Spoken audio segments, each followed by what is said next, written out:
শিক্ষার্থীরা বলে যে স্যার একটু খেলতে দেন।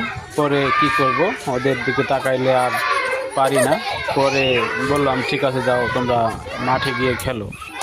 পরে ছেলেরা চলে গেল ক্রিকেট খেলার জন্য, আর মেয়েরা চলে গেল বিভিন্ন রকমের খেলা খেলার জন্য।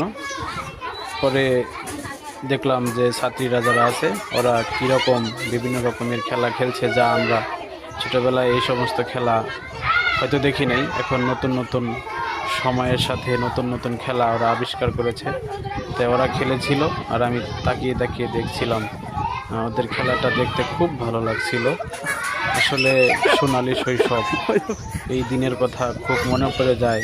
যখন আমরা ছোটো ছিলাম আমরা এরকম অনেক খেলতাম। তো এদের সাথে থাকলে মন ভালো হয়ে যায়। আল্লাহ পাকের কাছে অশেষ শুকরিয়া যে এরকম একটা সুযোগ আমাকে করে দিয়েছেন, ওদের সাথে থাকতে পারছি এবং ওদেরকে নিয়ে যেন থাকতে পারি। এই দোয়া করেন সবাই আমার জন্য।